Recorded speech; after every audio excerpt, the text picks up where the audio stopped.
इस रैली के जनसैलाब पर इंडिया के एक गोदी मीडिया के एंकर हैं सुधीर चौधरी, जिन्हें लोग तिहाड़ी भी कहते हैं, क्योंकि इस तिहाड़ी सुधीर चौधरी ने करोड़ों की रिश्वत मांगी थी, जिसे कैमरे में कैद किया गया था। तब इन्हें तिहाड़ जेल जाना पड़ा था। यह नफरत बांटने वाला अपने व्हाइट एंड ब्लैक शो में बता रहा है कि मुसलमान आज से पहले कभी अपने रैलियों में भारत का तिरंगा नहीं पकड़ते थे।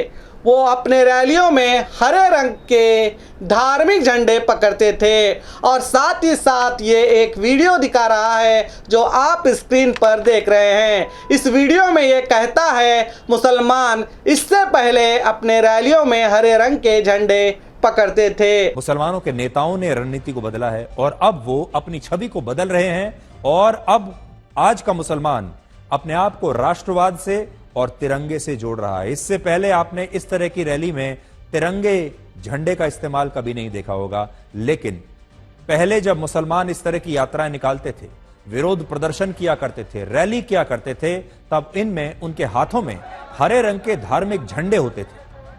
आप याद कर लीजिए, हरे रंग के धार्मिक झंडे उनके हाथ में हुआ करते थे इससे पहले। जबकि असल हकीकत यह है कि ये जो वीडियो ये दिखा रहा है ये मुसलमानों का धार्मिक मुहर्रम का जुलूस है और धार्मिक जुलूसों में धार्मिक झंडों का ही इस्तेमाल होता है, चाहे वो किसी भी मज़हब का क्यों ना हो। और इसकी गंदी सोच और इसकी हमेशा की तरह मुसलमानों को बदनाम करने की कोशिश से पता चलता है कि ये देश के एक बड़े हिंदू तबके को हमेशा की तरह भड़काने की ही कोशिश कर रहा है कि मुसलमान कभी भी भारत का तिरंगा लेकर रैली नहीं निकालते थे, वो तिरंगे से मोहब्बत नहीं करते, जबकि ये सबसे बड़ा झूठ फैला रहा है। और इस रैली के कामयाब होने पर ये नफरत फैलाने का काम कर रहा है। ये कहता है तिरंगे के साथ रैली निकालने के बाद क्या ये लोग बिना कोई आपत्ति के राष्ट्रीय गान पर भी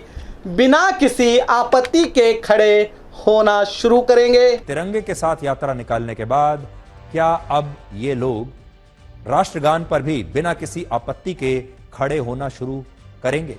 दूसरा सवाल, क्या वो भारत माता की जय के नारे भी लगाएंगे? और तीसरा, उनके लिए पहले देश है या पहले धर्म है?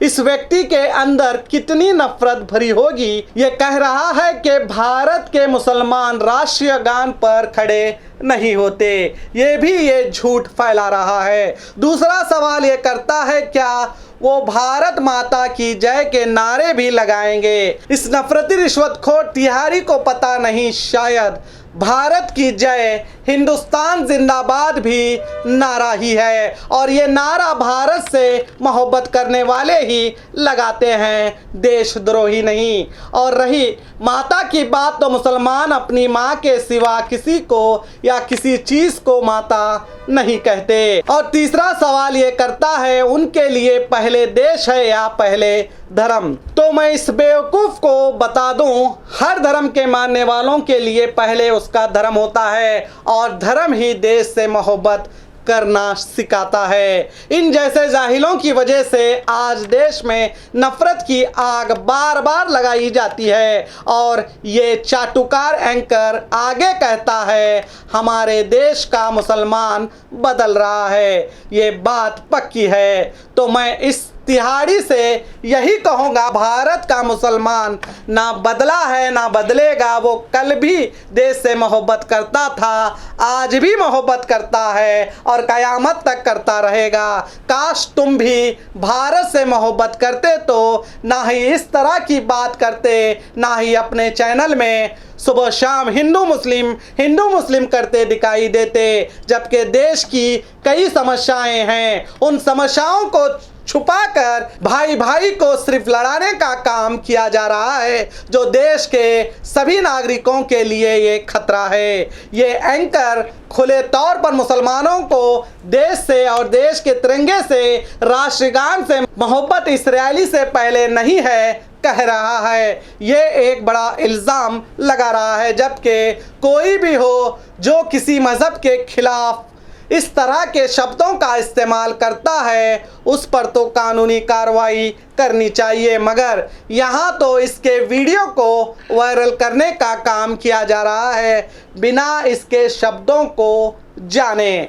समझदारों के लिए ये न्यूज़ है, समझ में आए तो इस न्यूज़ को ज़्यादा से ज़्यादा लोगों तक फैलाएं और देखते रहिए आपका अपना बी न्यूज़ नेशन, हक की आवाज़।